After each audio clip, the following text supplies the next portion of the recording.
welcome to Startup Day 2020. Brandon, come on up. My name's Courtney Piper. Thank you. This is Brandon Bruce. He is the co-founder of Serious Insight and chair of the Knoxville Entrepreneur Center, and we are your hosts this afternoon. Startup Day looks a little different this year, as does everything, but we have a lot to celebrate. Knoxville's entrepreneurs have been coming together, connecting and solving problems in big ways, from the fight against COVID-19 to developing virtual platforms like the one we're using today, Lunchpool, to help us all stay connected. It was developed by Knoxville's very own Alex Abel. Brandon, ever since you exited Serious Insight, you've had the opportunity to really give back to our community. You've been mentoring startups, serving on boards, and you even started a podcast. So how have you seen entrepreneurs interacting and connecting? I mean, there's been a ton of great highlights, including some just in the past several weeks. So we just had a ribbon cutting at the Spark Innovation Center at UT Research Park. We just welcomed cohort 4 to the Innovation Crossroads program at Oak Ridge National BBA. The Knoxville Entrepreneur Center had a great group of founders participate in the Works Accelerator program, several of which are pitching today, and they're now generating millions of dollars in revenue, which is super exciting, great traction. 2 weeks ago, UT Research Foundation, many of you probably saw this press release, they have a licensee, a Truist, that secured $25 million in venture capital investment. So super exciting development there. The Knoxville Chamber released a new Path to Prosperity strategic plan with a focus on scaling up homegrown companies from here in Knoxville. They also just announced a couple days ago a new talent assessment. So I'd certainly encourage everybody online today to participate in that. You can get a link to it from the Chamber website. Bunker Labs, many of you have heard of before, is helping veterans start and grow new businesses here. Veteran Ventures is based here in Knoxville and is raising a $100 million fund to invest in veteran-led companies nationwide. UT Anderson Center companies won a lot of pitch competitions, not only here in Knoxville, but regionally and nationally, including great results at the Rice Business Plan competition. And they're successfully raising a lot of follow-on VC money. And then Launch Tennessee hosted the first virtual 3686 conference, similar to what we're doing today, as well as a capital call that really successfully brought together investors from throughout the southeastern region to hopefully increase some deal flow.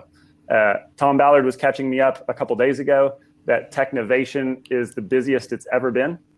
He's posted over 1,500 articles in 2020, and we've still got 3 months to go. So he's been covering all the companies that we're about to hear from today, as well as hundreds of others. So that's the go-to place for news. And we launched the Startup Knox podcast, which has been a lot of fun. You can listen to dozens of interviews with startup founders there, including the 6 companies pitching today and the 3 judges. So yes, it's been an extremely busy and fruitful 2020. Lots of activity putting Knoxville on the map as the hub of innovation and entrepreneurship. All right. This year's Startup Day is really special. We're bringing you 6 of the most investable startups in Knoxville, celebrating our inventors and entrepreneurs making a positive impact on the fight against COVID-19, and giving you the opportunity to hear from our new mayor about her support for innovators, makers, and entrepreneurs. Yep, and the 6 startups on stage are vying for $10,000 in prize money. So they can win $7,000 based on the judge's choice.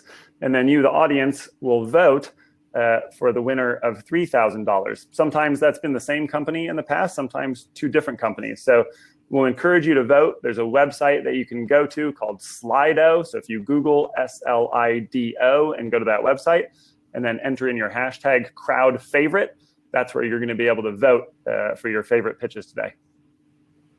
That's right. All right, Brandon, well, we've got to thank our sponsors. This entire week would not have been possible without their support. So first, the Innov865 Alliance. This coalition knows that entrepreneurship is essential to the success of our community. So they've come together to promote, develop, and support our region's entrepreneurial ecosystem. A big thank you to the founding members, the UT Research Foundation, Oak Ridge National Lab, Launch Tennessee, PYA, UT's Anderson Center for Entrepreneurship and Innovation, TVA, Three Roots Capital, Bunker Labs, the UT Research Park at Cherokee Farm, and the Knoxville Entrepreneur Center. And there are a lot of sponsors that make this week possible, and I want to recognize them. The University of Tennessee, the City of Knoxville, Verizon, presenter of the Innov865 Impact Award, Visit Knoxville, the Knoxville Chamber, WATE 6 on Your Side, and BB&T SunTrust, now Truist, presenter of the Crowd Favorite Award. Thank you for supporting entrepreneurship. Brandon? Yeah, huge thanks to our sponsors throughout the event today. Don't forget to mention Startup Day on social media. So use hashtag Innov865. I also wanted to mention, in addition to the $10,000 in cash prizes, the winner of the pitch competition will also get use of Junior Achievement of East Tennessee's new mobile business accelerator, which is a super cool tricked out Airstream. So a great chance to take their company show on the road. And then I also wanted to say, for those that have followed Startup Day over the years, I personally appreciate the opportunity to co-host this with Courtney and the opportunity to wear my Silicon Valley HBO jacket. It makes a bigger impression in person, but for those of you that enjoy the show and follow startups, this is the jacket. I'll show it to you that the character Jared wore on the show. So if you follow that, this is what we're all about, celebrating startups today. Brandon, you always hold us in suspense every year, figuring out what you're going to wear. We love always it. the jacket. All right. And also to our crowd, remember this year we're going to hold you in suspense. The pitch competition winners and the Innov865 Impact Award will be presented live Friday, 11 a.m. at the Startup Day Award Ceremony. It includes a fireside chat with the Innov865 Impact Award winner and Lonnie Love, lead scientist of Oak Ridge National Labs COVID Advanced Manufacturing Task Force. And that chat is moderated by TechCrunch's John Schieber. Brandon, what's next? All right, it's that time. Keep your eyes on the screen. Crank up the volume for this year's video made by the great Nick Hollinsby. Welcome to Startup Day 2020.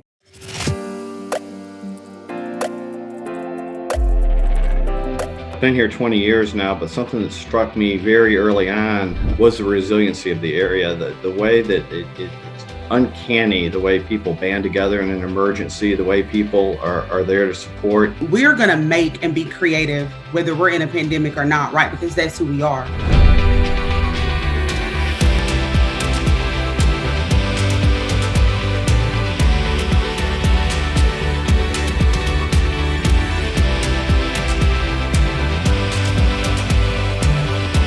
People are actually well connected together and working better with each other and know what's going on. We are connecting services and people to other people. We can cooperatively build together.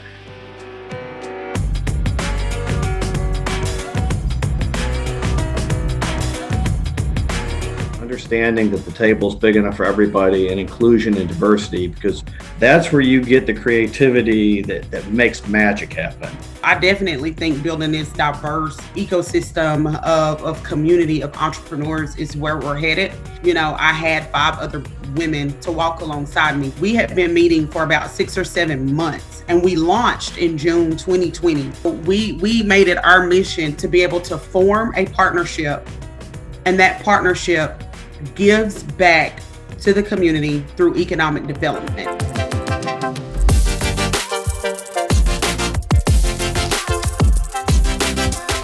I think Knoxville is already being recognized as a national hub. Having Oak Ridge National Labs and all the science that generates with its collaboration with the University of Tennessee, that's a very unique combination that very few other places in the world have. We have the Tennessee Valley Authority, which is also a huge resource. We got a lot of other educational endeavors that's going on, you know, from small places like South College all the way to Tennessee Technology.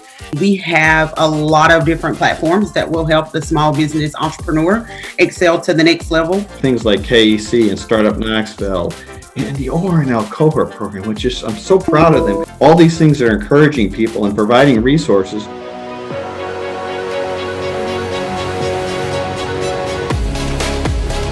The virtual platform has definitely been beneficial. It allowed people to stay connected. There has been some new opportunities for collaboration and partnerships. I've seen many entrepreneurs finding new ways to connect, and I think there's going to be a lot of new businesses that are born from this pandemic. Everybody is in the same shape regardless of where you are in the world.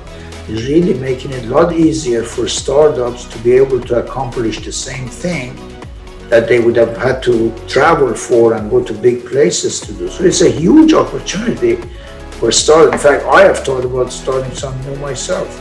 And I believe it now more than ever. This is the time, this is just a great time to be in East Tennessee, to start a business. to live and raise a family.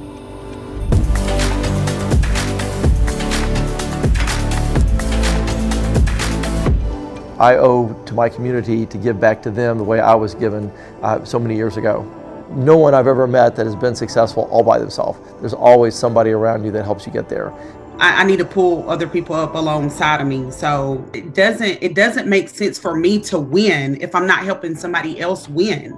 Like, what am I doing this for? I'd like to just put the challenge out to everybody who's involved in this. All these things are coming together. The question is, what are we going to do with this opportunity?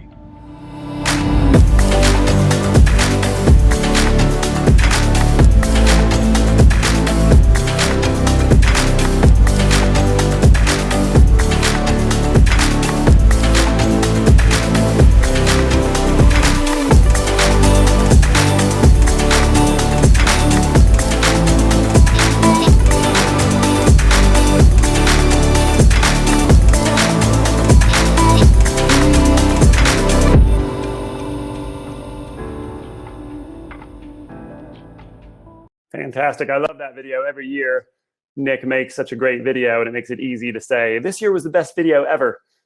One of the things that Tanika Harper said in the video is, I want to win. I want to help other people win. One of the key people in Knoxville helping our community win is our mayor, Mayor India Kincannon. She's been a champion for entrepreneurship all through her campaign. And now that she's taken office during the transition, she invited me and Courtney Piper to be on the transition team, which I think is a testament to her dedication to the entrepreneurial ecosystem here and forging those connections. And so I'm really happy and privileged today to have the opportunity to introduce Knoxville's mayor, India Kincannon.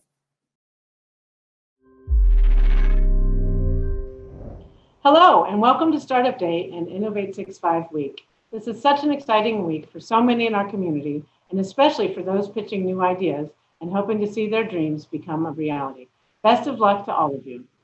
Innov865 Week celebrates Knoxville's entrepreneurial spirit by bringing together startups, entrepreneurs, investors, business leaders, students, and the East Tennessee community for a week of educational panels, pitch competitions, investor roundtables, and social events.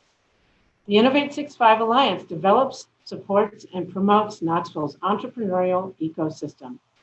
The Alliance's goal is to make Knoxville a nationally recognized hub of innovation and entrepreneurship by leveraging our region's world-class research, creative, and technological capabilities to build the most connected and diverse startup community in Tennessee. None of this would be possible without the Alliance's founding members: Oak Ridge National Lab, University of Tennessee Research Foundation, Launch Tennessee, TVA, PYA, Knoxville Entrepreneur Center, the University of Tennessee Anderson Center for Entrepreneurship and Innovation, Three Roots Capital, UT Research Park, and Bunker Labs. You could say that the Innov865 Alliance is one of the reasons I'm your mayor. For those of you who may not know, Innov865 hosted the first mayoral debate during the primary season at Relics in North Knoxville. The event drew a large crowd and definitely helped set the tone for my campaign and the top issues that all the candidates were focusing on. After the primary, Innov865 hosted another debate on Startup Day. This was the first debate following the primary, and it was an incredible opportunity to connect with some of the brightest minds in our region. Hundreds were on hand, and I took the time before and after the debate to talk to people in the crowd. And I loved meeting so many of you and left the event inspired. That was my first opportunity as a mayoral candidate to publicly talk about the importance of an administration focusing on thriving businesses and good jobs. Many people refer to us as a maker city, and that is something I do not take lightly. I am passionate about making sure we have a diversified economy. We need big business, but to truly succeed, we also need inventors, makers, and artists. I was on the ground floor of creating the Maker City Council several years ago. It is a great example of how partnerships can make the city better for everyone. And my administration will continue to look for ways to bring together all of our assets rather than working in silos. As we all know, many businesses are hurting right now, and many are rethinking their business plans because of COVID-19. The pandemic has only highlighted the fact that we are stronger together. While the pandemic put a kink in some of my plans as mayor, I am still focused on my 4 core values that I rolled out with this year's budget: public safety, healthy and connected neighborhoods, a clean and resilient future, and thriving businesses and jobs. To support job growth and development, we have more than $500,000 going towards 2 Knoxville Chamber programs. $400,000 will go towards the Path to Prosperity initiative, and $140,000 to support the Chamber's economic development efforts and Entrepreneur Center. My administration is also committed to finding other ways to help, like supporting public broadband, because to be successful as a community, there needs to be equity. And we can all agree that access to reliable internet is a need, not a luxury. I hope to be making more business-related announcements in the near future. For now, I want to say thank you, Innov865, for all you do to help bring people together and to spur along the entrepreneurial spirit in our community. Enjoy Startup Day, and I look forward to the day we can do this again soon, in person.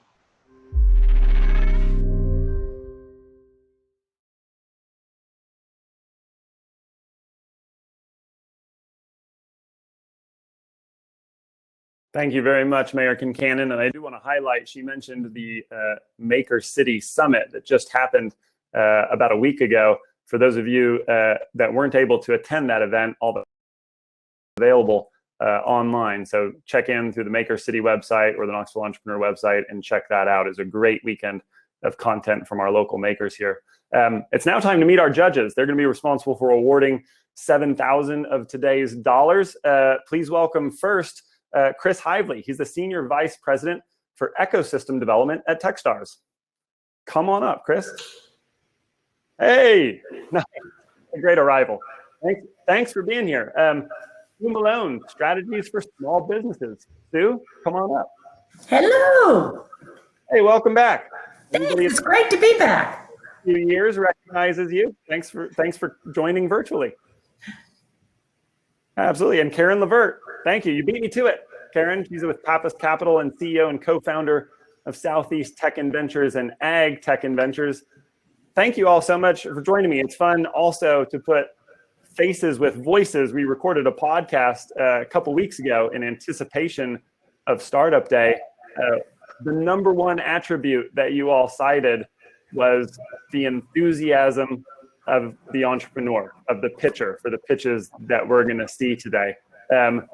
What do you expect to see in those videos? How does that enthusiasm come through?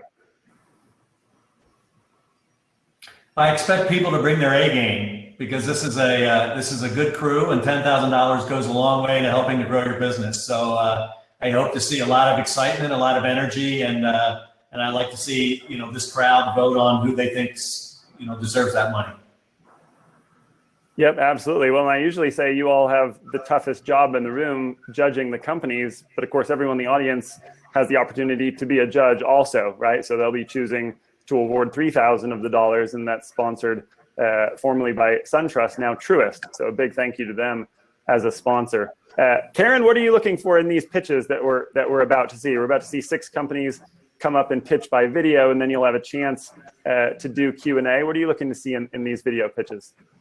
Well, as entrepreneurs, I really am looking forward to seeing, the energy and ideas people have that really change the world, change how we walk the earth. So we've got a little bit of preview about that already. So I'm looking forward to more. Thanks.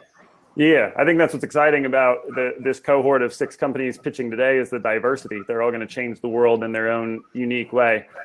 Sue, the other word that came up a lot when we did our interview a couple weeks ago was traction.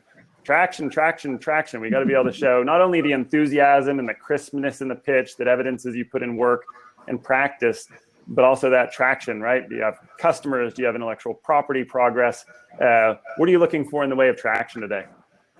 I'm looking to see if they understand their market and where they can go with their ideas and their business and penetrate the market, and also what their next revenue stream is going to be, that it's just not a one dog pony, so to speak, or that they've got a timeline out there and how they can grow their business. The traction is great to get started, but you got to keep that traction going. A traction and a big plan to tackle a big market going forward. 100%. Well, I'm excited to dig in and see the pitches. If you all are ready, I'm ready. Let's jump in. The first, Chris is ready. He's raising the roof.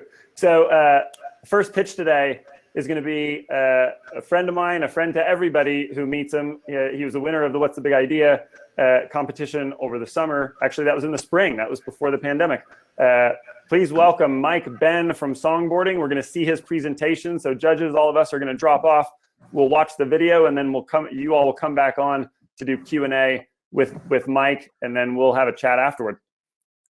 My name is Mike, founder of Songboarding. Did you know that there were 2.8 million work-related injuries in 2019? So a few questions come to mind. Were these employees trained? Could they remember their training? And could the manager on duty prove that these employees were trained? At Songboarding, we write, record, and produce training songs for companies to train their employees. We serve as the alternative to the traditional style of training in the workplace. This includes e-learning. Thinking back to the 6th grade, I can't remember any questions for my exams. I couldn't tell you the answers either. But here's what I can tell you. I can tell you the words to my favorite song. I can tell you the words to my worst song. And if you ask me about a specific song, I can recall it. The point I'm trying to make is music equals memory. Now, some information is not that important, and I get it, trust me, I get it. But depending on how dangerous your job is, it's easy to become another statistic. So here's the solution. At Songboarding, we're more engaging. At Songboarding, music equals memory. And at Songboarding, we offer compliance analytics, record keeping. So here's how this works. At Songboarding, we offer a subscription-based model that's solely dedicated to companies that experience high risk of injury in the workplace. For example, construction companies can now gain unlimited access to a library of training songs that speak directly to the root cause of injury, but it gets better. At Songboarding, we offer a customization model. Very simple. No matter what industry, no matter what department, it could be sales, pick a topic, pick a genre of music, and we'll customize a song based on the process given to us. We actually did this for UPS. UPS gave us their process, and we taught drivers how to identify hazards on the road. We posted the video to get results. Let's take a look at some results. After 14 years of being a driver at UPS, they finally found a way to make me remember this stuff. Bookmark, boys and girls. They play this video 24 hours in our lobby, and this song helped me pass my test at UPS. Now, as it relates to our subscription model, let's take a look at the opportunity. There's 700,000 construction companies in the US. 88,000 of those companies have 500 or less employees, which is important. And 12,000 of those companies are located right here in Tennessee, and that's our target market. And we're going to service that target with our $199 per month subscription model. Listen, quiz, roster, record keeping. Now, we also have a $14.99 per month price point, and hundreds of consultants are brought in each month to train specific trainings for these construction companies. The cool thing is now that slips, trips, and falls class just got a little bit more interesting, because now they have access for $14.99 to the Spotify and Netflix of safety training.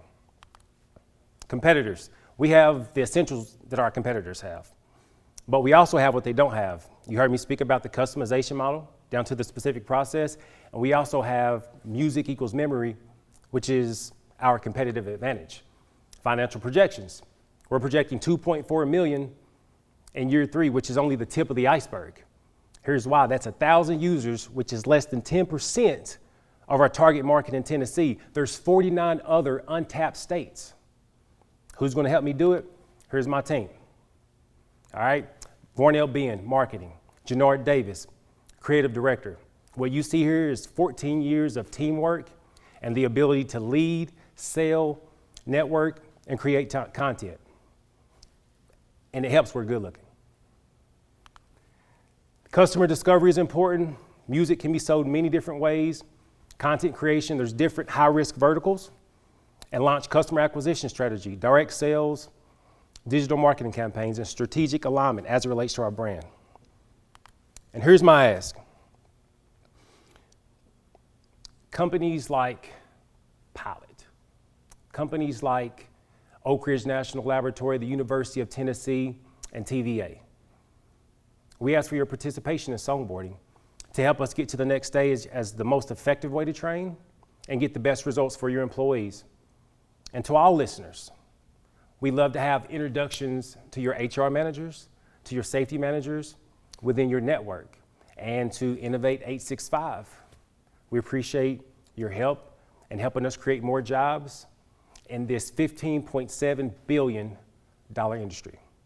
Thank you.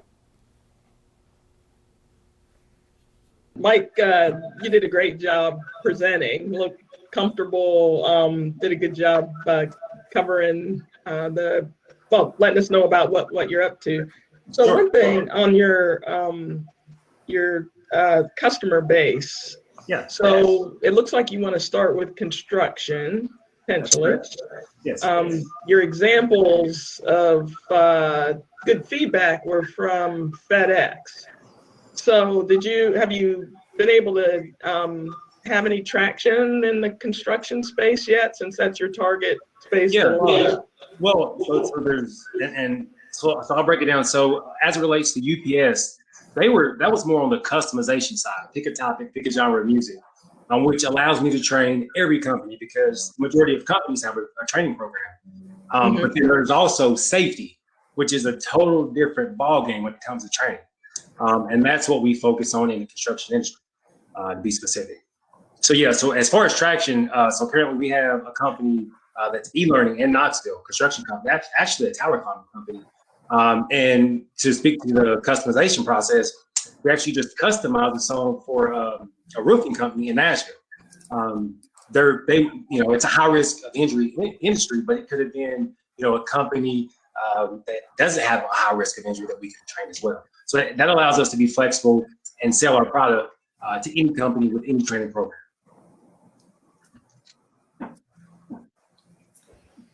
Thank you, Mike. You did a great job. This will tell everybody my age, having funded a construction safety company during the .com era and based in Northern California.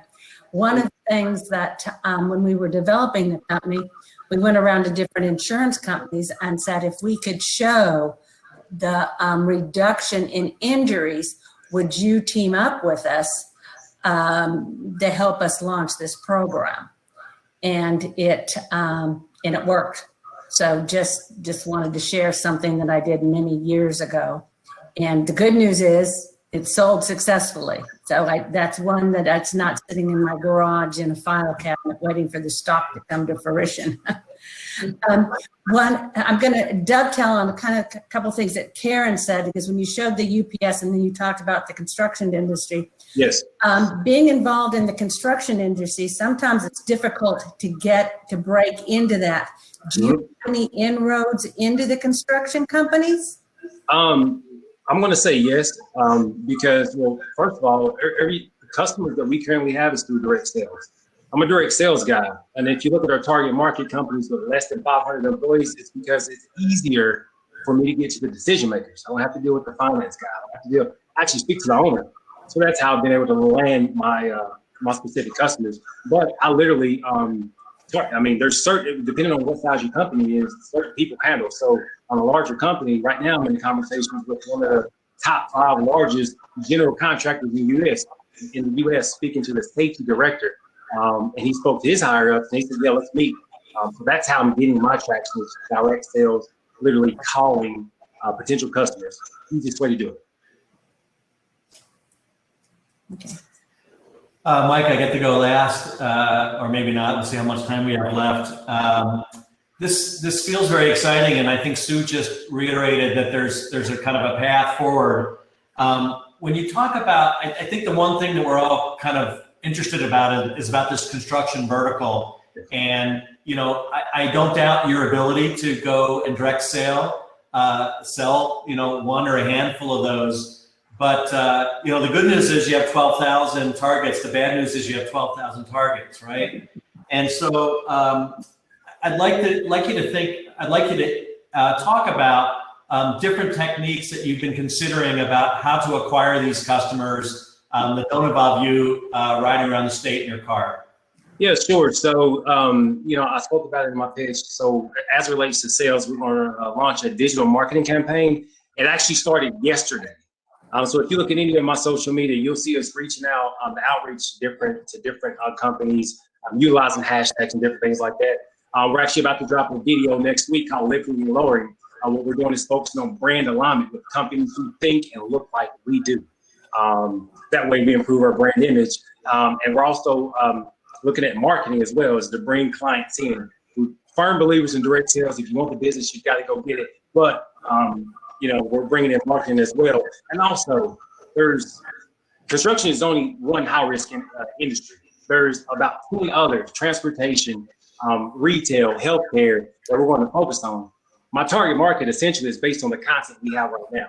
So we're going to be building content throughout. And in this industry, learning technology, training, content is king.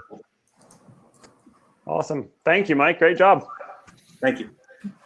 You bet. Appreciate it. And now let me follow on to that with the judges. For you all, as you think about Mike's focus area now in construction, and then maybe even more specifically on construction safety, do you in your minds automatically extrapolate that to say, hey, there's a lot more opportunity in other verticals that have to do with safety? And building on what Stu said, maybe there's an insurance angle. And do you also think that there could be opportunity for Mike outside of safety? Could songs be used to train someone that has nothing to do with safety? Let's say it's tech support, right? As he said, music equals memory. I think now the go forward question as he looks to go to market, right? Does music equal memory equal money? Do you think the best path is safety, or do you think there's opportunities in some other types of training? I personally think there are opportunities. It's great. Again, it's unique, and especially when you saw big companies that they aren't thinking about this. But I do think as a backup plan, other markets to enter, and also a backup plan outside of just the construction industry as it relates to safety. My gut says the decision makers will be hard to run down on the construction side. I'm in the ag world, and I was shocked that a lot of farmers use Facebook, and they're not on anything else. So even on the digital media side, I would just make sure Mike checks with those construction company owners and what really attracts them from a digital marketing perspective. So, but I really think it's it's a place that can really grow. Sue, do you think the customer is insurance companies? Was that your customer when you were talking about the company that you funded in the .com boom? Is that maybe who Mike could be talking to, or do you think the insurance company is kind of a third party payer, but the relationship is with the company that's listening to the music?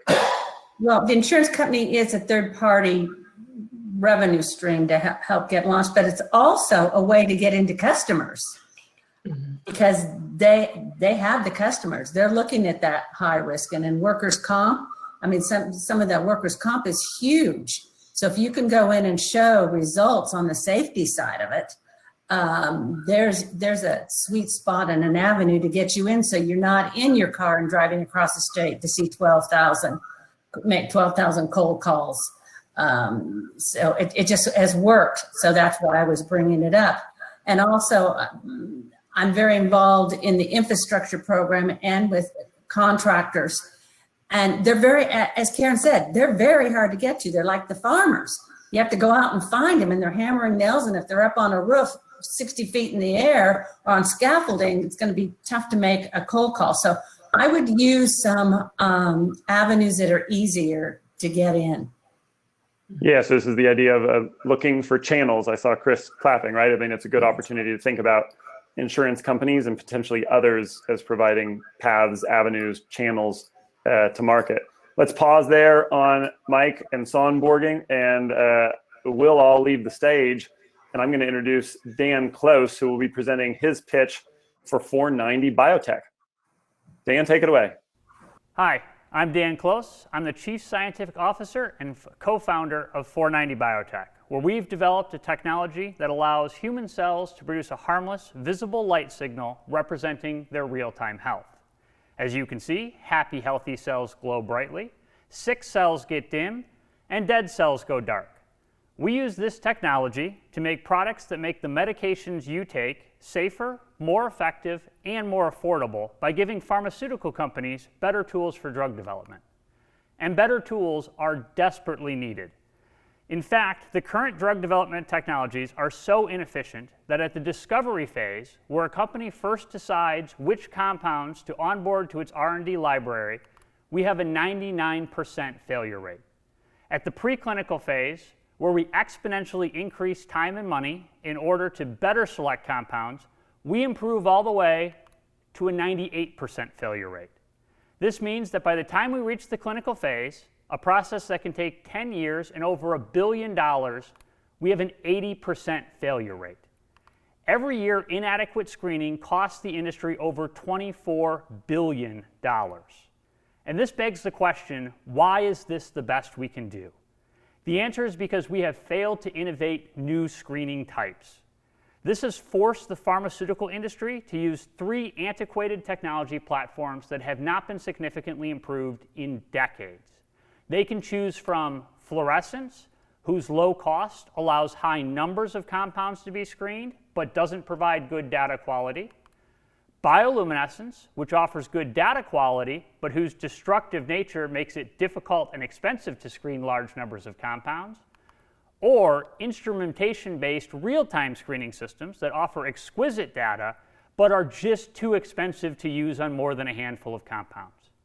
Not satisfied with these trade-offs, 490 Biotech has completely re-engineered bioluminescence to function continuously.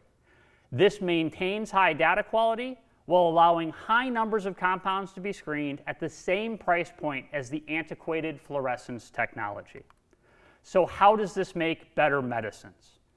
Our competitors' products require scientists to set up a new test for each piece of information. 490 Biotech's technology allows a single test to be set up and then allows you to get a complete picture of your results.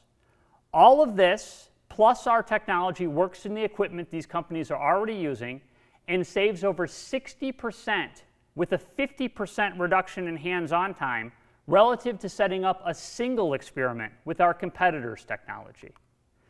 Our enhanced solution will allow us to tap into the $2.5 billion in vitro toxicology market. And this market is just the beginning. As our technology becomes established, we have strong opportunities for entries into additional markets as well.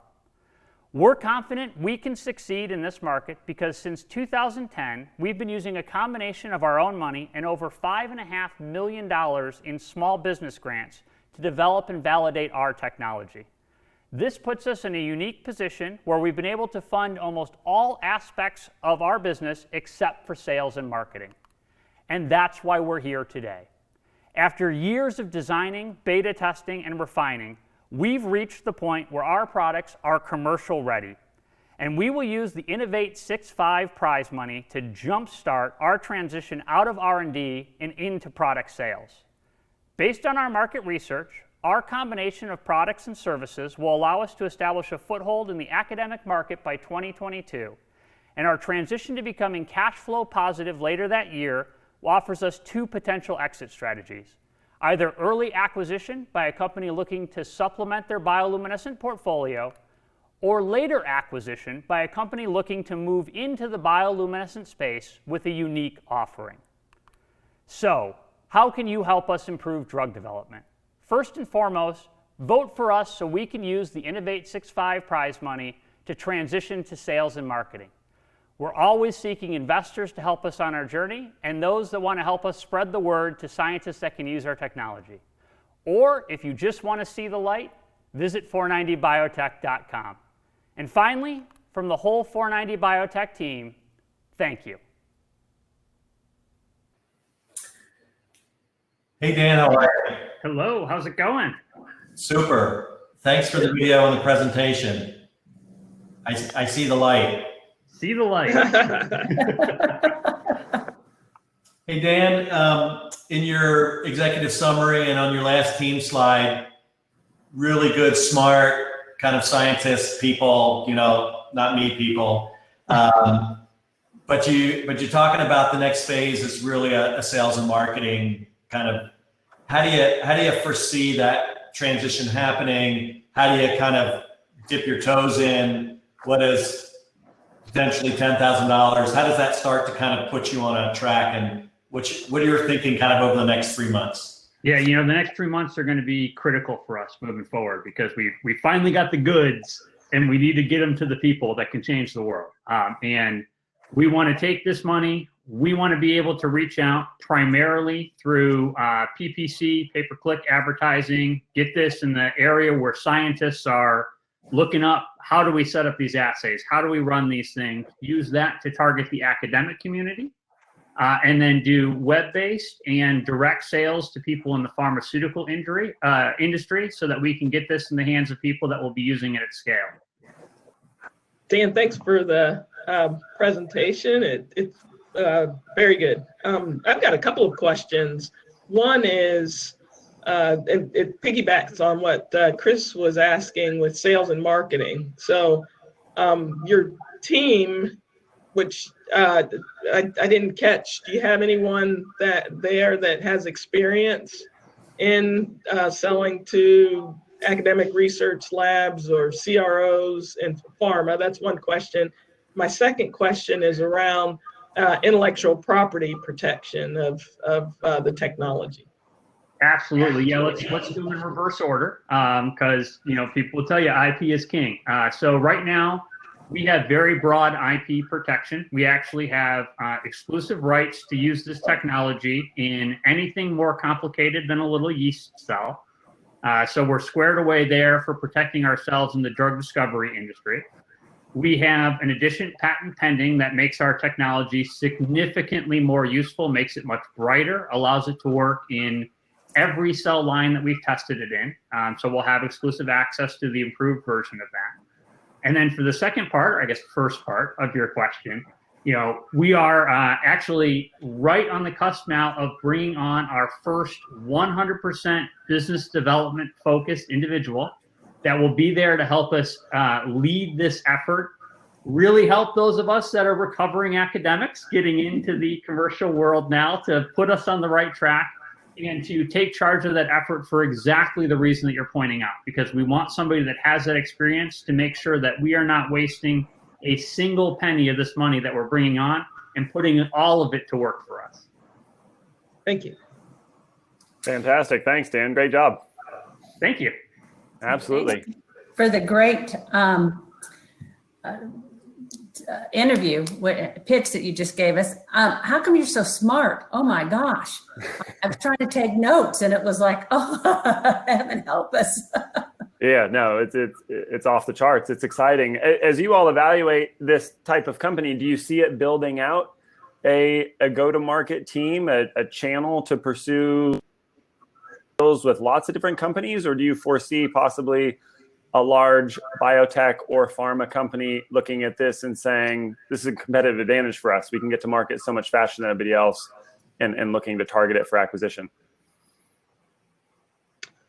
I think either could work. It looks like some of the competitors in the space, I mean, they're formidable. You look at Thermo Fisher, that, and I think I saw in just the executive summary that the company was looking that way for investors to get out when we talk about exits. I think another plus is that they've secured $5 million of SBIR. That's a Small Business Innovation Research, which is usually highly, from a technical perspective, it gives it some proof, a stamp of approval that they've proven to at least these reviewers that the technology can work. So, but as we all know, the market could throw up on something and it just doesn't work, even if the technology is working. That's they're getting started that way on the marketing side, but there's certainly, that's a question. Do they have any traction yet in those spaces? Right. Well, and a great note in the chat from Sam Robinson representing Thermo Fisher that says, "We support 490 exclamation point." So that's great. A good relationship there. Chris, what's next? How does a company go from where they are now to what Dan described to ramping up on the go-to-market, right? They're adding their first biz dev, but how do you approach that structurally? Well, as Karen mentioned, and I'm sure Sue would love to weigh in on, this transition from kind of inside to now going outside is going to be huge. And how they deal with that and how they even start to transition some of their own day-to-day activities, and how they navigate that. I'm not a big fan of PPC. It feels like, a 5-year-old kind of thinking. I still think this is going to be a direct sales and effort, and they got to get out there, and they need to get more than a kind of junior biz dev person to kind of do this. They need to make this their next kind of company function, not just kind of a, oh, we build it, now they're magically going to come. So that's the challenge they're going to have. Yeah, so you're in California, you're in Genentech territory, Amgen territory. How do you get in the door to the bigs? I remember when both those companies started, and they were trying to find their way into the marketplace too. Of course, a lot of the people original have moved on out, but I'm with Chris. They've been in the academic world, and Karen, you're so right. They got 5.5 million SBIR money. That speaks volumes. They need to get out. I don't know what kind of connections they had when they were in the educational world, but I would leverage some of those that maybe they had worked on in their academic world and see what they can do. And I just wouldn't stick it for one pharma. I would go out to 4, 5, 6, 7. I would start knocking on the doors and showing them what we have, because in the pharmaceutical world, it is very competitive, very competitive. So get out there, knock on the door, show them what you have, and then show them how it's a win-win for the pharma. Yep, love that. Thank you all. And thanks, Dan, for a great presentation. We're going to jump to our next pitch. Please, everybody, welcome Sophia Tomov. She's the founder of Guardian Labs. Hi, I'm Sophia Tomov, and my business, Guardian Labs, provides AI-based decision support software for improving cardiac risk evaluations. We've all seen the tragic headlines about young athletes dying from sudden heart attacks. Heart disease isn't just the #1 killer of athletes, it's the #1 killer globally, and it's a silent killer. In 80% of sudden cardiac arrest cases in athletes, the first symptom is death. So how do doctors know if someone has an underlying heart condition? Meet Dr. K, a sports team physician. To flag athletes at risk of sudden cardiac arrest, it could take him 20 minutes to evaluate just one echocardiogram report, and he's got a stack of hundreds on his desk. Doctors are humans too, and a recent study shows that doctors who spend long periods of time evaluating reports suffer from burnout and distraction, which can lead to inaccurate readings. And this is where artificial intelligence comes in. Here's what we do. Guardian Labs provides AI-based clinical decision support software to help assess risk and guide treatment. We're working with the U.S. Air Force and University of Tennessee Sports Medicine to develop our software called Hero 14. Hero 14 looks at 14 metrics from an echocardiogram report and outputs normal or abnormal in under 5 seconds. Our software achieves 99% accuracy on test data. There's a huge need for better cardiac screenings for people in high-stress situations. Sudden cardiac arrest is actually the leading cause of death in athletes and in military recruits. So what exactly is the pain point? Current cardiac screening methods can be inaccurate and slow. Most doctors use these manual evaluation guidelines, but the problem is that studies show that these guidelines can overlook nearly 1 in 3 at-risk patients. Guardian's core value proposition for our target market of university sports programs, Department of Defense, and health systems is that our software can help maximize workflow efficiency and prevent sudden cardiac arrest with improved decision support. And why now? We are at an inflection point because sudden cardiac arrest in athletes and military personnel is really on the rise. Guardian received a Phase 1 STTR grant from the Air Force to continue developing our echocardiogram evaluation software. Our proof of concept was successful, and we submitted the proposal for Phase 2 funding. Our solutions are faster and more reliable than existing technology because of our patent-pending algorithm. We also use numerical data as opposed to potentially unreliable imaging data. Guardian is working with a team of medical and strategic advisors through several accelerator programs. Guardian has a clear path to revenue as well. We currently have $25,000 in revenue from the Air Force, in addition to funds from competitions. UT Sports Medicine is also potentially interested in pilot testing. And through this partnership with 3 accelerators, we are also in discussion with Ballot Health, ETSU, and Erlanger for pilot testing. Cardian recently began a pilot project with EDP Biotech testing the potential of our algorithm's usefulness for colon cancer screening, and this could lead to potential partnership as well.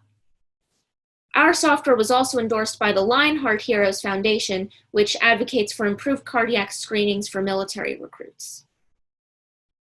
Here's how Cardian will grow.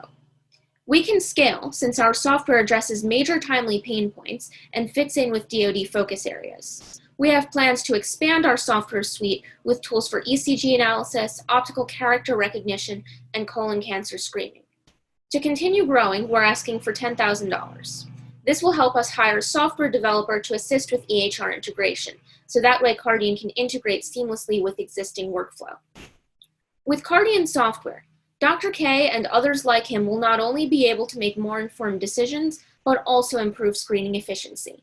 Thank you. Very well done. Your synopsis is very well done also. How long has Cardian Labs been working in existence? The business has been working since around June 2018, which is when I founded it. But when I really started developing, I developed the minimum viable product in around December of 2019 as I was working on that Air Force Phase 1 STTR grant. How did you get into this industry? Do you have a background in it? To some extent, yes. The business developed out of research that I did on machine learning for heart disease diagnosis. That sudden cardiac arrest I was reading is such a huge problem, and I was so shocked to find out that 1 in 3 people are misdiagnosed. And so essentially I was just thinking, like, this is a really compelling problem. What could I do to help solve it? And I was taking these online classes on machine learning and data analysis. I thought this would be a really great application of predictive technology. And is there any competition out? Who's your competition? Yes, so some of the competitors are other AI-based decision support software companies, namely Ultramics, Cardiologs, Dia Imaging Analysis. But the reason why Cardian is better is, for one thing, it's specifically tailored for people in high-stress environments. It's trained with this specific data set to recognize their specific issues, and that's a customer segment with a really compelling need. Then another reason why it's better is that we're using more reliable numerical data as opposed to potentially unreliable imaging data, and also most of Cardian's competition is based in European markets, so they can't even the customer segment of U.S. Department of Defense, which has such a huge need for better cardiac decision support. Thank you. I'm curious, we don't have enough time, what's going into the algorithms in terms of what are you using to get to predictive stuff? So maybe that's something later. I like that you have some traction in terms of connecting with some of your customers. I was curious about why sports athletes and the military, but you answered that. I do like the fact that you're going after athletic teams. I mean, if you start looking at pro teams, they have big budgets. So, and probably can make decisions quicker than hospitals, et cetera, for the general public. So I guess I'm making more statements and asking a question, but can you just name a couple of, like, to get to the predictive aspect, what are just a couple of, what's going into the data besides like heartbeat? How do you get to knowing that they're high stress, et cetera?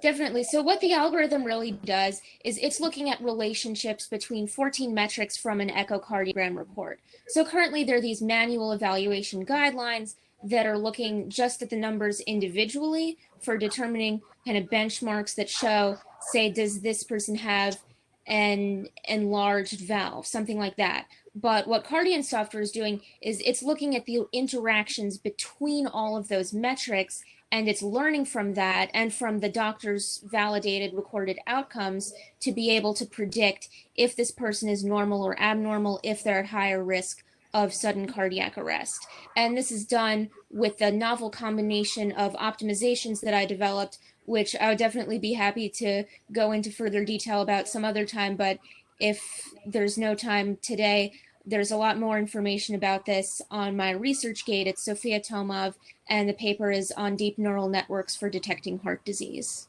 Fantastic, Sophia. Great job. And it's Thank really you been so exciting much. here locally to track of Cardian Labs over the past couple of years. The algorithm has evolved a lot, and the presentation in the company has evolved a lot. So they're really an exciting phase. Chris, what's your sense of on the go-to-market? Like Karen said, some big budgets in some of these pro teams, university teams, obviously the military. Is that a great place to start? And then when would you look toward the larger market? Yeah, I'm with Karen that I wasn't sure, and then she said high stress environments, and then it kind of clicked in. But at the risk of not having another hour with Sophia, I just wonder what kind of outreach she's done and what kind of customer discovery, where she is in that process there. And it just my gut tells me, if without knowing anything about Sophia or this program, that in almost every entrepreneur they haven't done enough customer discovery, right? And so I'd want to know like why sports teams, and do they have the money, and do they view this as a big of a problem as she views this as? And that's not obviously it only takes one on a sports team to make that a really personal thing. But I don't know, are you going to spend $1,000, $10,000, $100,000, $1 million to find that one? I hate to be so callous, but I need to understand that. Sure. Well, and I do think she's done a great job of talking with a lot of physicians, hospitals, doctors' offices. I think one of the challenges for any company that's going after that market, Sue, is access to the data, right? So even if people agree in principle that we would like to solve this problem, however, because of XYZ regulation, maybe it's HIPAA, maybe it's something else, we don't feel like that we want to share access to that. What's the best path forward there? And is it to go through some of these, they're not niche because military and sports teams are huge business, but is it easier to go to them to get kind of faster answers than it is to go to the broader market to start?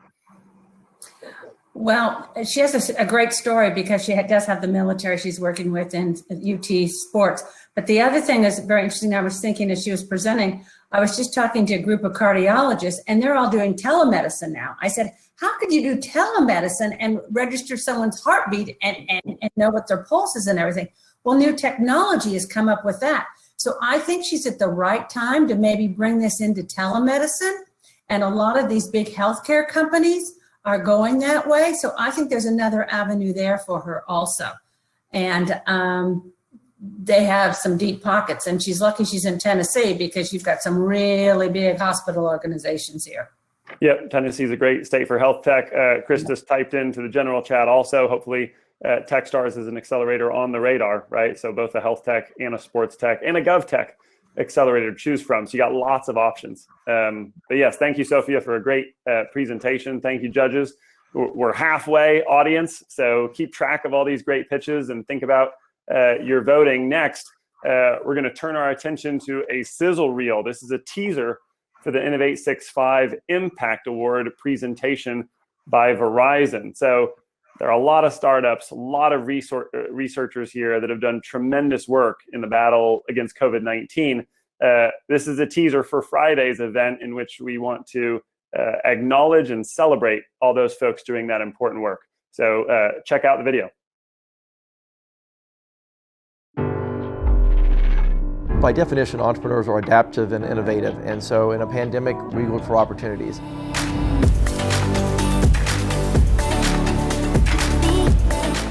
EDP Biotech in West Knox developed a COVID-19 antibody test. This mask is for the people and by the people. And the download to print this mask is absolutely free to the whole world.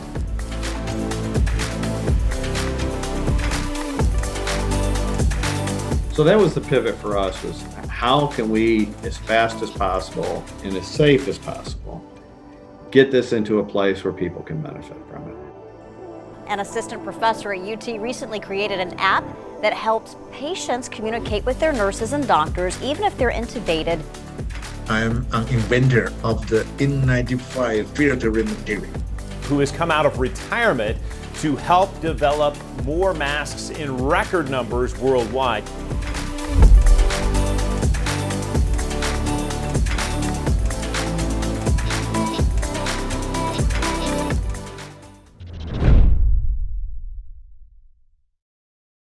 That is so cool. Fantastic group of folks to work. Thank you, Verizon, for sponsoring that. And a reminder, obviously, to tune in Friday at 11 o'clock. We'll be celebrating the Impact Award, and we'll also be awarding the Judge's Choice and your Audience Choice Award for today's Startup Day. So don't forget to go to Slido, choose crowd favorite as the hashtag in case you joined us after the introduction. That's where you go to vote for your favorite startups. Okay, we're jumping back into pitches. And the next up is Erica Grant. She's the founder of really exciting local company, Quantum Lock. Let's check out the video. Hi, my name is Erica Grant. I'm a PhD student at the University of Tennessee studying quantum information. And I'm also the founder and CEO of Quantum Lock Technologies. We're creating the best in security for connected facilities and equipment. When I was an undergrad, I was really involved with a nonprofit organization dedicated to safety awareness. During that time, several young women in our community lost their lives due to violent crime. It was a really difficult time, but it was their stories that motivated me to develop a security technology that utilized my experience in quantum computing and quantum information. I began to study all of the ways which hackers can break into buildings. I was so shocked to learn just how easy it is to break into hotel rooms. In fact, a criminal could walk into a hotel, pick up an expired key card off the ground, and convert it into a master key that gets into any room of the hotel. One criminal actually broke into over 100 hotels, stealing cash and electronics before he was caught.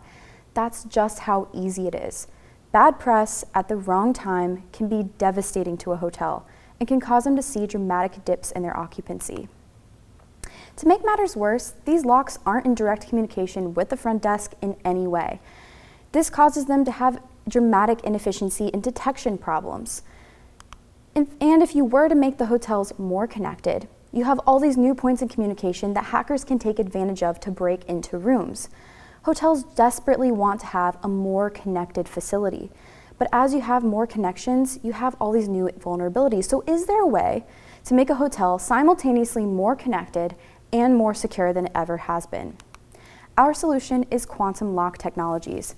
We connect all the locks in the hotel in direct communication with the front desk, so that if there's a battery outage or if someone's repeatedly trying to gain access to a room, they can detect it right away. We also use something called quantum random number generation, which creates completely unpredictable digital keys that can be used on a smartphone or a key card or key fob to gain access to the room, and it makes it so that only authorized users can get in. These keys are encrypted and constantly evolving, which completely eliminates the need for master keys. This is a patent-pending technology, and Quantum Lock owns 100% of the patent. I'm really excited to announce that my patent examiner just approved a strong set of our claims, and the issuance of our patent is imminent. I'm finishing up my PhD this year at the University of Tennessee in Oak Ridge National Laboratory's Quantum Computing Institute. Over the next 2 years, through the Innovation Crossroads program, which has provided $400,000 in product development funding, I'll be working with Peter Fior and Maggie Morganti, who are cybersecurity specialists at Oak Ridge National Laboratory. We'll be hacking into all the competitor technologies, and we'll be essentially testing the security of our technology. It's a really exciting opportunity, and I'm also working with Larry O'Toole, who's the former CEO of Dormakaba, a $3 billion lock manufacturing company. He knows the hotel industry inside and out, as well as the lock manufacturing industry. John Bruck and Lynn Youngs are my business advisors who have been longtime advisors for me in finance and business development. We'll be selling the hardware as a kit for $50 per door. We're not in the business of selling locks. We're not trying to recreate the wheel. Instead, we're trying to build the brains that go inside of these locks to retrofit the 6 million available hotel rooms in the United States. We also have a $50 software fee and a penny per access fee. This provides flexibility to any hotel who may see dips in their occupancy due to situations like COVID-19. We have a 5-year phased approach, finishing up our product development this year, moving into our piloting phase next year, expanding through distributors, and licensing to lock manufacturers. We'll also be expanding internationally and be reaching $25 million in revenue by year 5. Our primary competitor is OpenKey. They provide some convenience to hotels by allowing smartphone access to rooms. We provide the same convenience with the added efficiency benefits and detection benefits through connecting the entire system, as well as our security technology with quantum random number generation. With the $10,000 from this competition, we'll be using it to finish up our patenting fees in the US, as well as expanding internationally. We're really excited for the opportunity to get some funding through this competition if we are selected as winners. And I'm so happy to present Quantum Lock Technologies to you. We're building the best in security for connected facilities and equipment. Thank you. Hi, Erica.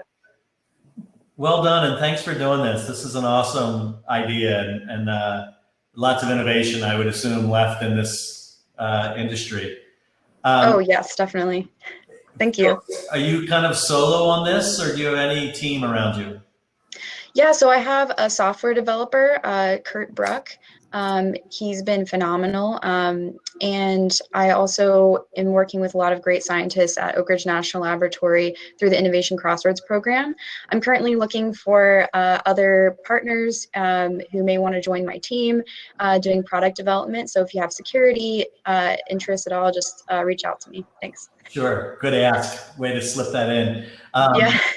I'm gonna jump on maybe Karen's thread with the last pitch, and this might be a little more statement leading to a question. But there's like sometimes we look at product development and then we look at customer development, and sometimes people think of those serially when they actually should be done in concert. So where are you in kind of talking to customers and getting feedback and hopefully maybe your first paid customer? Yeah, I'm so glad you asked. So customer development has been really key to my product development since day one in 2018. I've traveled to hotels all over the Southeast, owners of over 50 hotels that are mostly big chain hotels that have been licensed essentially. So I've toured them. I've seen all of their many pain points. It's been a really great opportunity. I have a lot of interest from those hotels for piloting purposes. I also have a big meeting with the #1 lock manufacturer in the world at the end of October, where we'll be talking about potential partnership and licensing opportunity. So really a lot of interest. And it really helps that one of my advisors is a former CEO of a big company in this industry. So yeah, really big things are happening. I'm so excited. Erica, I just have a quick question. How did you get in this industry? Yeah, great question. So I majored in physics in undergrad. I always knew I wanted to be an entrepreneur. I think it's kind of in my genes. A bunch of my family members are also entrepreneurs, and I just love it. So I really chose an industry that I thought had the potential to have a lot of big impact for starting a company. So when I really got into quantum computing and quantum information, simultaneously, I was also getting really involved with security. I started watching a ton of hacking conferences, videos, and I became increasingly more frustrated just how easy it is to break into hotels, manufacturing facilities, which is my secondary market. It goes on, hospitals, pharmaceutical facilities. This really has the potential to reach a lot of vertical markets, and through Innovation Crossroads, I'll be studying those in great detail as well. So yeah, that's essentially how I got involved. Wow, that's very interesting. And I like how you're going after the hotel industry, because it's apparent that there's major security issues. Oh my heavens. Oh yes. So yeah, the hotel industry is really great because it has a very low barrier to entry as opposed to these high security markets that I also want to reach, but it also has a lot of personal pull. You're protecting individuals who are staying in an area they're not familiar with, and they're really ready for new technology in this space. It's very outdated. Awesome job as always, Erica. Thank you. Thank you so much. Absolutely. Thank you all. So jumping in where you all left off, judges, was kind of the thinking about channels, right? Do you think this is potentially licensable technology? Like when you look at it, is that the first thing to mind, or is the first thing to mind, let's create a new locking product and then we can start anywhere. Sue, let's start with you. What do you think? Oh, Karen hasn't had a chance to talk. All right, Karen, jump in. That's okay. I'm always whoever's going to pay you for something, you should maybe take a look at that. But seems to me not necessarily a licensing play, because it's a product. The tough thing about the hotel industry right now is we all know with COVID, they have taken a hit. So I don't know how that will manifest itself in new things that they do. But I like the idea for sure. What about for home consumers, right? So all the ads on TV, Ring by Amazon, Simply Safe. It's hard not to see some of those ads on YouTube or TV or sponsored ads. Is that a path, Chris? Yeah, sure. I mean, the four of us could dream about all the different ads. My biggest concern, Brandon, is she feels like a one person band, and she's going to need to break out of that. There's just too much to do as one person, and she should explore direct to consumer. She needs to get some efficacy going and get some traction, and I'm not sure how she's going to do that all by herself. She's got these unbelievable advisors, but who's waking up next to her going, we gotta kill this thing tomorrow? I don't know what Sue thinks, but I'd love to see her get a little bit, add to the team somehow, some way. Over to you, Sue. If we can add some money into her request besides the $10,000, if we can maybe, following up on what Chris and Karen both said, adding some help for her. She's got a great board, but she needs some people on boots on the ground to get it going, and just to have a support so you can brainstorm and go back and forth with ideas and what's available out there. There's only so much bandwidth one person can do. But I think yep, and to your point, I mean, it sounds like that's on its way, because she's in the new cohort for Innovation Crossroads at Oak Ridge National Lab. So great to get that interaction, but then also, really on the hunt to add to the team internally, which will be important. There's lots. And wouldn't it be a great marketing campaign for, as the hotels, as Karen said, reopen, to say we've got all new safety locks. This is what we did during the downturn. I mean, they could do a huge, big press on that. Absolutely. All right. Thank you all. We will all jump off and we will get to see the next presentation. This is Alex Lewis that's going to be presenting his startup called Electroactive Technology. Hi, my name is Alex Lewis. I'm co-founder and CEO of Electroactive Technologies, where we are working to power cities with waste. Almost 40% of food produced in the world is wasted, a staggering amount and leading source of methane emissions from landfills. As a result, cities and states are enacting policies to curb food waste around the country and the world. However, options to achieve this are very limited, extremely expensive, and include long transport distances. Electroactive has developed a proprietary process using electron-generating bacteria as part of a system that can convert food waste into renewable hydrogen, and we can do it on-site, enabling us to work with large waste generators as well as waste haulers, offering them a service that can save them more than 30% on their waste management and transportation costs. My co-founder and I developed this technology with over 5 years of fundamental research at Oak Ridge, laying the foundation for launching this company. Our technology is known as microbial electrolysis and utilizes a robust microbial community, including those electron-generating bacteria, which we have evolved and developed with over 5 years of research, as I described at Oak Ridge. These microbes can grow as a biofilm on an electrode and produce protons and electrons from almost any organic waste stream. We take those protons and electrons, and with the help of about 1 volt of additional electricity, can make hydrogen in the system with high efficiency. We plan to scale up this system using a stack approach, where individual reactor units are replicated and stacked together to make larger systems. The smaller size of the individual reactor units de-risk the scale-up process compared to other biological systems. Meanwhile, the use of low-cost materials in the system can make this modular approach economical. We plan to initially offer this as an integrated hydrogen and waste service to large waste generators like Kroger, Amazon, and Walmart, among others, offering them a service for a single fee at competitive price points. These same companies also use hydrogen fuel cell forklifts in their warehouses, enabling a dual on-site opportunity to convert waste into hydrogen. We can then grow from these early adopters to work at larger scale at the city stage, working with waste haulers and municipalities to tap into the larger sources of food waste coming from homes and restaurants. And that can allow us to make larger volumes of hydrogen to open up additional hydrogen markets like transportation.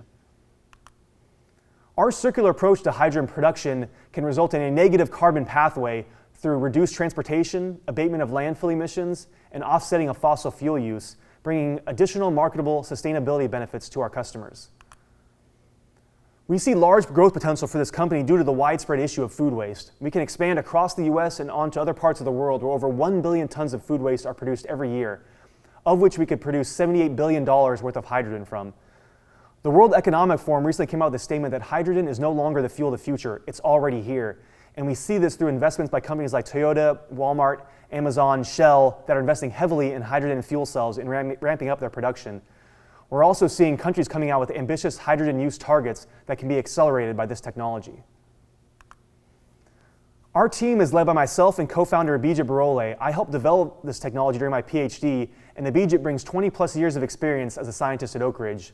We've also been assembling a great team of engineers that are leading our scale-up and sensor development efforts for the system. We are also getting advice and guidance from a great team of advisors that bring technical, financial, and industry experience to advance the company and the technology. The company started out at Oak Ridge National Lab, but since then we've participated in DOE and NSF I-Corps, carrying out over 200 plus interviews across the waste to hydrogen value chain to understand the problems and opportunities that our system can bring. We have participated in a number of accelerators, including the world-leading IndieBio Accelerator, as well as most recently Plug and Play in the Bay Area, connecting us to corporate sponsors. We are now an active participant in the Innovation Crossroads program at ORNL, which is a lab-embedded entrepreneurship program that allows us to leverage the world-leading expertise and resources at the national labs to advance the technology. We are now in the midst of raising a seed round of private capital of $2 million, of which we have $1.4 million in the bank that will take us through our scale-up efforts and pilot demonstrations in the field. So we are looking to close out the remaining $600K to close out our seed round, and we're looking for pilot partners to get projects going out in the field. So with that, I'll thank you for your time and ask you to join our cause to power your city with waste. Thank you. Hello. Hey, Alex. All right. So what's the optimal waste, organic, but below that? Yeah, the optimal, lowest hanging fruit is a consistent source of food waste, which could come from a food processor who's, processing a single kind of produce like lettuce or pomegranates or something consistent. But our technology doesn't require that. And that's where we mentioned the city level where we can work with complex source of food waste.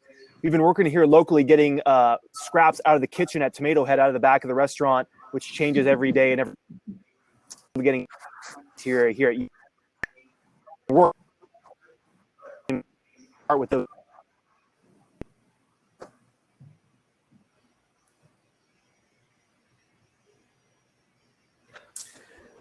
Alex, what is the either current or anticipated cost of maybe a typical, he can't see or hear. Oh, we can't see or hear. Maybe you can hear me.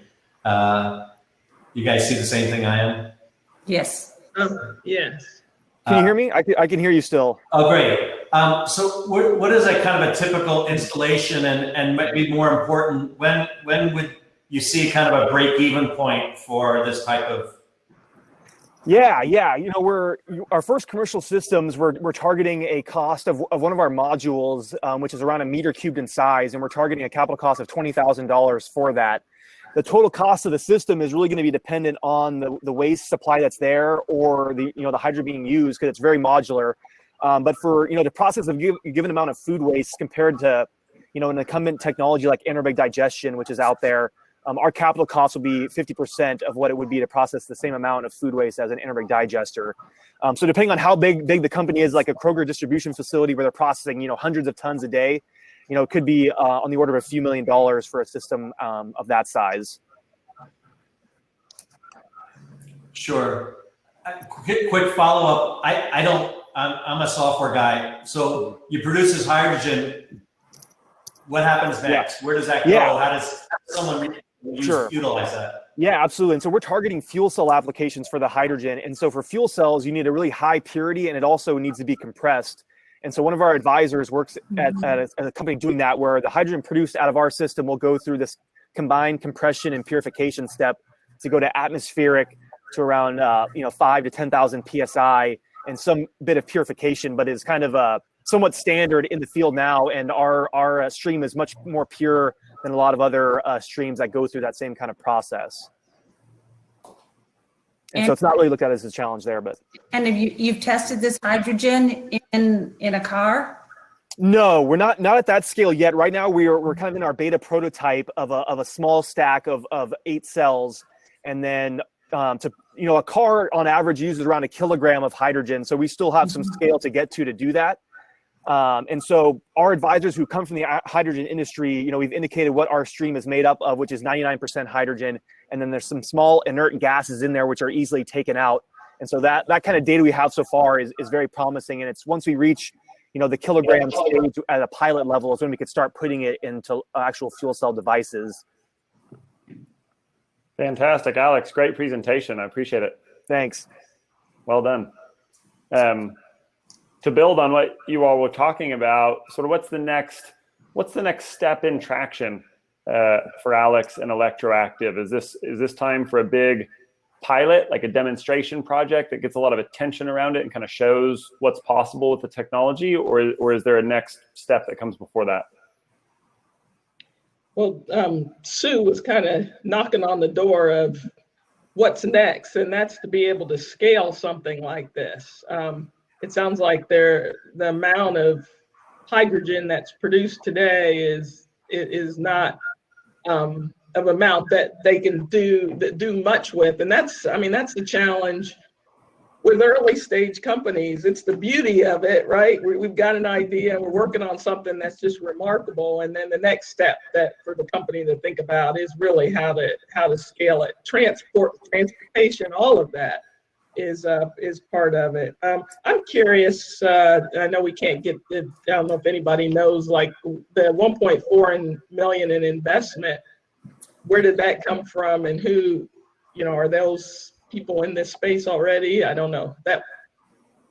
Very curious about that. Yeah, Sue, Chris, next steps. I am too. I'm with you, Karen. They have how are they going to use the money, and where is it going to take them? There's there's competition out here on the waste.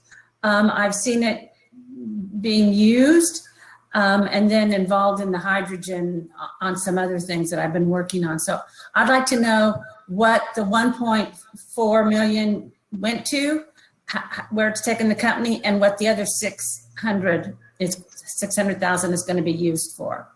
I'd like to know all that. And to totally sound like a broken record, the world is littered with fantastic ideas that never see a customer or a market. And again, a super smart team of scientists and people that can speak words that I don't even know how to spell. But how do we commercialize this, and how do we bring some balance to the team, and how do we start to get out in front of real customers who have real needs? And so that's this, like many of the companies today, this is a challenge for them, and because a lot of times people think you can just switch that on and it magically happens. And Sue and Karen and I have both been involved. We've been around way too long to know that the switch never works like that. Thank you all. Let's get ready for pitch number 6. We're going to end with high energy. This is Stacy Bogus, and she's going to be presenting her startup called Power Up Fitness. So everybody, here is the video. I want you to imagine starting 3rd grade. You're shy and struggling to make friends. Maybe you're even having trouble with reading or math, or you're overweight or uncoordinated. But your school day starts off with exercises and games that make movement and learning fun. Soon, you're laughing with other students and gaining confidence. That was the case for Yulissa, a student in our pilot Power Up program. Later, I learned that Yulissa used her allowance to buy a jump rope, was bringing it to recess, and building a new group of friends. She found her confidence and joy through physical activity because of Power Up Your School. Hi, I'm Stacy Bogus, CEO and founder of Power Up Fitness. At Power Up, we've developed a new brand of kids' fitness classes. We train instructors nationwide to teach Power Up in schools, fitness centers, and childcare facilities in their own communities. Childhood obesity is a major issue in the U.S., and only 1 in 4 kids get the recommended amount of physical activity. Still, PE is getting cut from schools, and fewer kids are participating in organized sports. But it's not a lack of interest, it's lack of opportunity. Let's provide kids like Yulissa the opportunities for physical activity that they deserve. That's why I founded Power Up Fitness. We provide youth fitness programs through our 3 signature bundles. Our programs meet national after-school requirements and exceed fitness industry standards. Our scalable online instructor training has propelled our rapid growth. This, along with our lessons and support materials, is increasing Power Up success and renewal rates in communities nationwide. And with the recent launch of our new virtual classes, schools, youth programs, and families across the country can now power up at home. We've put our focus on the after-school market, where our Power Up Your School program and virtual classes are taking off. Before and after-school care is a $22 billion industry. $8 billion of this is state and federal funding that's tied to regulatory drivers requiring physical activity, making it the ideal market for Power Up Your School, where we've combined physical activity with academic standards. And most importantly, after school doesn't require the same red tape for program approval compared to during the school day. After school is just the first of 3 markets that we're exploring. Eventually, we'll move into childcare facilities and fitness centers, which more than doubles the size of our fitness services market in the US alone. Power Up outperforms its top competitors in value, quality, and site sustainability. Without the need for equipment, sites can power up in any space or any place, at school, the Y, or at home with our virtual classes. The online training and virtual access set us apart. We've exploded from 3 to 172 sites across 18 states in under 12 months. We've got a proven product with demonstrated success. And of the few Power Up sites that have reached their first annual renewal, all have renewed, and 85% have purchased additional bundles to expand their Power Up offerings. We're poised to power up the nation. We're projecting over 500 new and renewing sites next year. And by securing regional partnerships with the YMCA and Boys and Girls Clubs, we expect over 4,000 sites by 2023. On top of that, once we have enough sales data to add projections for our virtual classes, our growth will be off the charts. A year ago, I left my safe, well-paying, full-time job and have bootstrapped this business from the ground up. We're already generating revenue and seeing high customer retention. At current growth rates, we're forecasting revenues of $2.9 million by 2023. We're scaling within existing school systems and after-school programs to bring their additional facilities on board.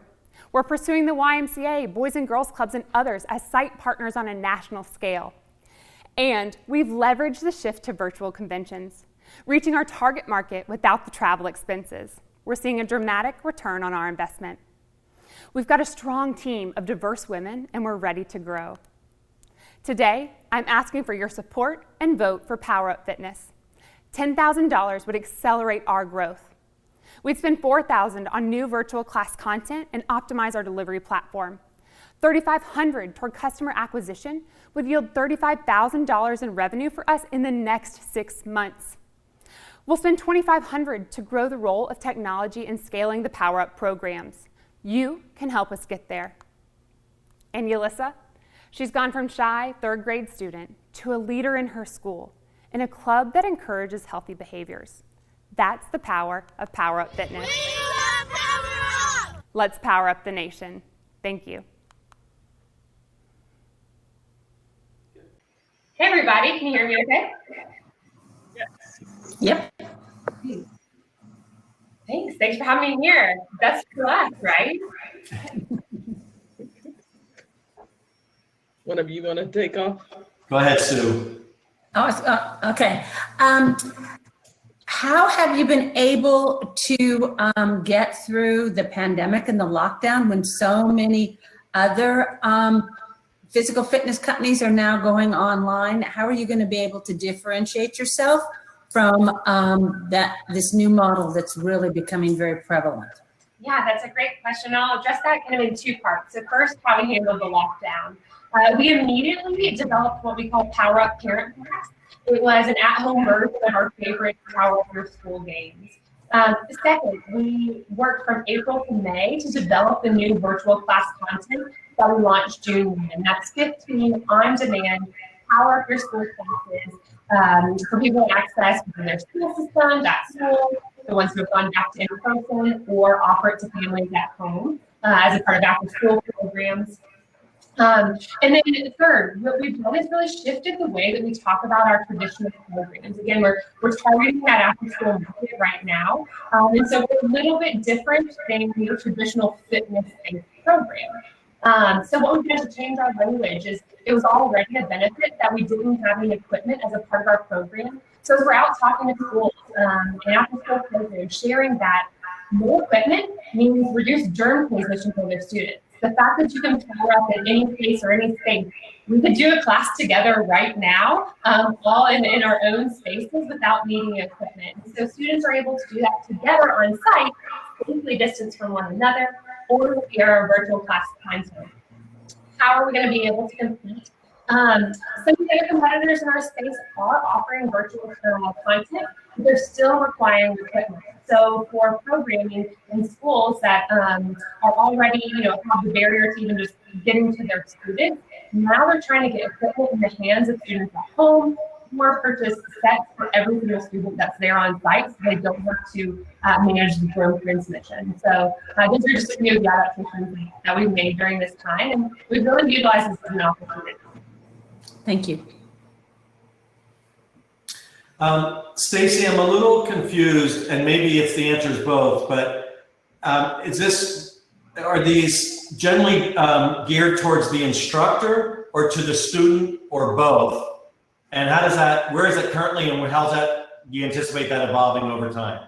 Yeah, sure. So our business model is really an account-based sale. So we approach a school system or after-school program system decision maker, and then they choose instructors on site already in their employment that we provide the training via online training to implement the program for kids in their own communities. What we hope and what we is that as our account-based sales and market awareness grows, we expect our independent power up instructor side of things to grow as well. Much like a Zumba business model. So a YMCA could be interested in Zumba, and they ask Zumba instructors to come to their facilities, or independently, I could go get certified. That's the basis of our business model. Real quickly, what's the price, Stacy? So our pricing ranges from $349 to $1,300 per bundle, and that's the initial purchase price. And then we have an annual renewal so that our sites can access updated lesson plans and programming. Fantastic. Thank you, Stacy. Great job. Thank you all so much. Appreciate it. Definitely. Judges, like we talked about at the top, right? Combination of enthusiasm as well as traction, which I think all of our startups have presented today. In Stacy's case with Power Up Fitness, I mean, a really interesting time for her company because of the pandemic. So many school systems haven't returned in person, or are partially virtual and in person, or are needing to go virtual once in a while to contend with COVID-19. How do you view this idea? Is this its opportunity to really scale and get out to all those virtual learners? Well, it doesn't seem like it's targeting the individual.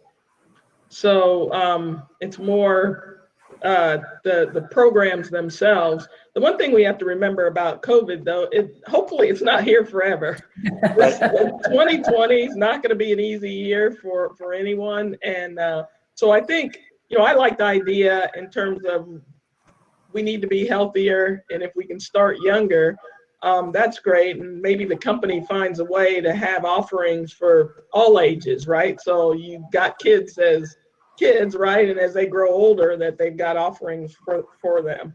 It seems like those programs typically have tight budgets. So, that could be a challenge. We didn't hear what the sales and marketing, how she's growing today, but seems like she does have some traction. Yeah, I mean, Chris, potentially a way for a school district, public or private, a private school system to meet its goals or even its requirements to provide physical education. Yeah, so I got kind of good news and bad news. I sold into K through 12, and it's one of the worst selling experiences I've ever had in my life. I wish to never return. Now, I was talking about $150,000 software packages, but anyway, the good news is that maybe she's priced low enough that maybe she's like buying pens and pencils, right? The bad news is she's priced super low. I did some quick math. In 2023, if she has 4,200 sites at $3 million a year, it's about $750 per school. And I got to tell you, that's a completely different looking business than she has today. And just the support and all of the kind of background needed, you better have a lot of, it better be super, super low cost, and you just got to worry about churn and all that stuff. I'm wondering whether she needs to raise her prices, and maybe it then makes that other markets are not as viable as they are today. That'll be an interesting kind of scaling challenge for her. Absolutely. Well, thank all of you. Thank you, Chris. Thank you, Karen. Thank you, Sue. Sue, last question for you. This is, I think, year 4 in a row. Correct me if I'm wrong. How's it been? You've seen a lot of pitches. I feel like this year was super strong. It was super strong. It was. You know, every year it just keeps getting better and better. And I just love all these entrepreneurs. I mean, this is what really makes our country so unique, is the entrepreneurs, that they have the guts and the tenacity to go out there and do it. And you're going to hit some hurdles. You're going to make some mistakes, but that's okay. You learn from those mistakes. And it just keeps pushing us as a nation forward and as a world in a much better spot. So it's just terrific to see it. And as I was watching all this, I saw all there's so much synergy that is amongst all of this. So I wish everybody the greatest success. We all do as judges. Karen, Chris, myself, you, Brandon, it's great to see you. And if you keep changing your clothes, I can't keep track of you. Every time you pop up. I got that Silicon Valley jacket is so warm. I had to shed it. But yeah, thank you guys so much for coming on and judging.